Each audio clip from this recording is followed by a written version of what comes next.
매일 성경 묵상을 돕는 해설 가이드입니다. 안녕하세요, 묵상 코치입니다.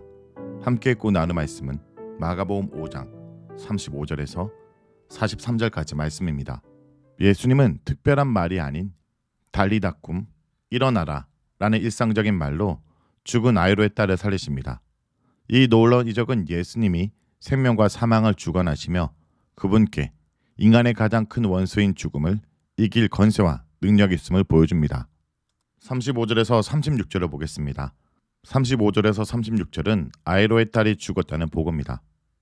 아직 예수님께서 말씀하실 때라는 것은 소유격 독립분사 구문으로서 예수님께서 여전히 혈루증 여인과 대화를 잇는 상황을 암시합니다. 그리고 이러한 오구는 이제 마가복음의 내러티브적 관심이 다시 아이로의 딸 사건으로 전환되고 있음을 보여줍니다.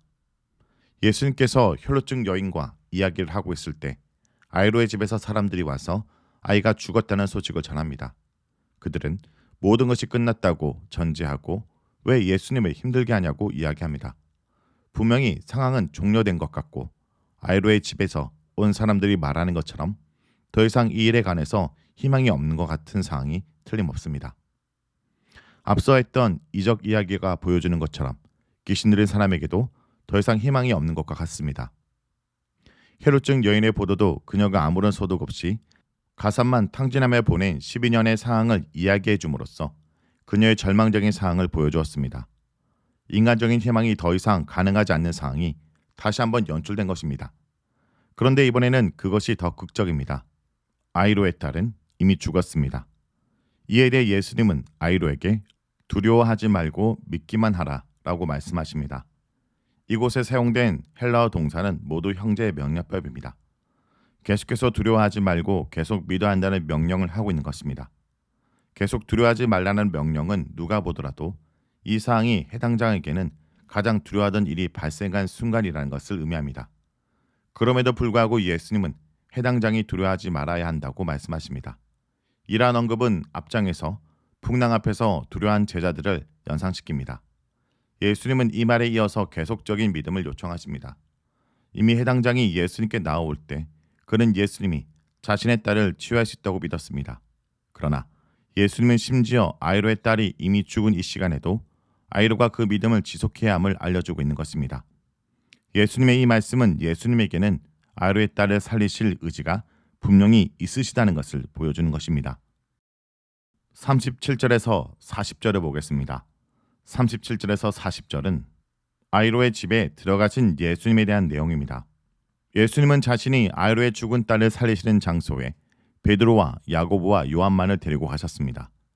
이들은 구장에 언급된 변화산 사건뿐만 아니라 예수님의 사역을 가장 지근해서 볼 수 있는 특권을 누렸습니다. 그런데 이 장면에서 그들이 목도하게 될 사건은 초대교회 신학에서 매우 중요한 의미를 지닙니다. 나사로의 부활과 함께 아이로의 딸의 부활은 이미 예수님의 인격과 사역 안에 임재해 있는 하나님 나라 성취를 보여주는 예시적 의미를 지니기 때문입니다. 물론 하나님 나라가 이 땅에 도래했다는 것을 거부할 수 없는 모습으로 보여주는 사건은 그리스도의 부활 사건입니다. 그러나 마가복음은 하나님 나라가 이 땅 가운데 이미 임했지만 아직까지는 그의 백성이 제대로 알아차리지 못하고 있는데 그 사실을 보여주는 사건으로 아이로의 딸 사건을 다루고 있는 것입니다. 물론 예수님의 부활 이전의 제자들은 이 사건이 가지는 신학적 의미를 제대로 알아차리지는 못했을 것입니다. 여하간 3명의 제자들은 이미 엄청난 사건을 목격하는 자리에 초청받았습니다. 마가복음은 왜 3명의 제자들만 이 자리에 초청받았는지에 대해서 아무런 암시도 주지 않습니다. 사실 마가복음은 자신의 복음서 곳곳에서 제자들에 대한 부족한 모습을 여과 없이 보여주고 있습니다. 그들은 8장과 10장에 볼 수 있듯이 예수님이 3번에 걸쳐서 순환을 말씀하는 자리에서 예수님을 꾸짖고 자신들의 기득권에 집착하는 한심한 모습을 보입니다. 이러한 사실은 아무리 기둥 같은 초대교회 사도들이라 하더라도 진정한 복음의 은혜는 사람 편에 어떤 근거가 있는 것이 아님을 웅변적으로 보여줍니다. 예수님이 집에 들어가셨을 때 떠들고 울고 있는 자들이 있었다라는 것은 이 소녀의 죽음이 기정사실인 것을 나타냅니다. 소녀가 죽은 지 얼마나 되었는지 정확히 알 수는 없지만 이 소녀는 이미 죽은 게 분명합니다. 이러한 절망적인 상황 가운데서 예수님은 떠드는 사람들과 울고 있는 자들에게 이 아이가 죽은 것이 아니라 잔다고 말씀하십니다. 여기서 죽은 것이 아니라 잔다라는 표현은 아마도 이 아이의 죽음은 영원한 죽음이 될 수 없다는 뜻일 것입니다. 예수님께서 이같이 말씀하시자 듣고 있는 자들은 그를 비웃었습니다. 예수님의 말씀을 문자적으로 받아들였기 때문일 것입니다.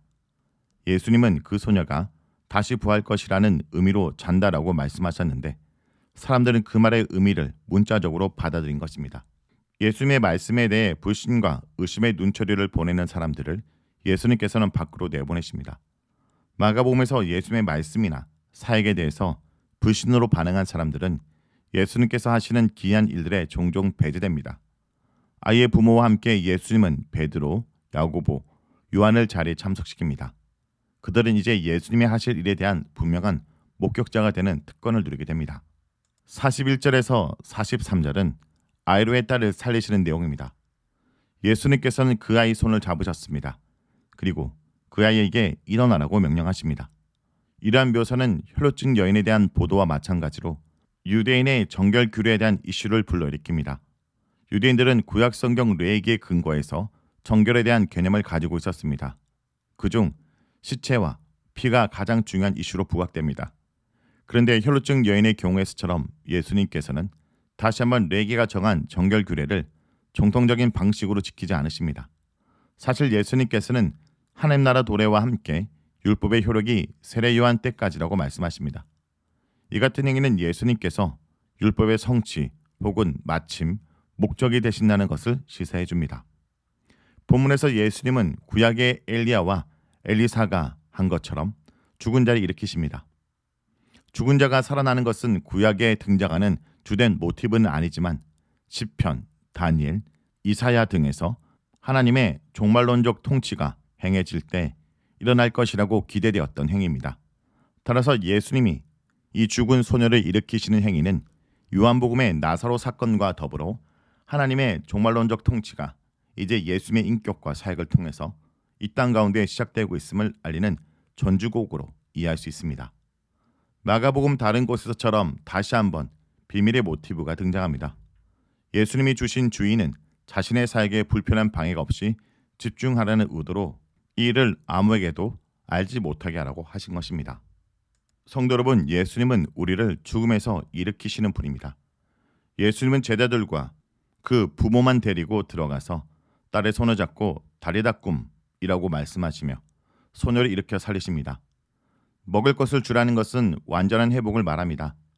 예수님은 장차 재림하시는 날에 자기 백성들을 그들의 무덤으로부터 부르실 것입니다. 그리고 부활한 그들에게 영광스럽고 아름다운 육체를 주실 것입니다. 성도 여러분, 그러므로 오늘도 죽음의 건세에서 우리를 살리신 주님을 의지하며 달리다꿈 일어나는 주의 백성이 되길 간절히 기도드립니다. 말씀을 놓고 기도하겠습니다. 주님, 오늘도 주님을 의지하며 우리가 넘어진 그 상황 속에 일어나기 원합니다. 여전히 죽음의 건세 아래 있는 자들이 아니라 죽음의 건세를 물리친 그 주님의 손을 붙잡고 다시 일어나는 주의 백성들이 되게 주님 도와주시옵소서. 예수님의 이름으로 기도합니다. 아멘.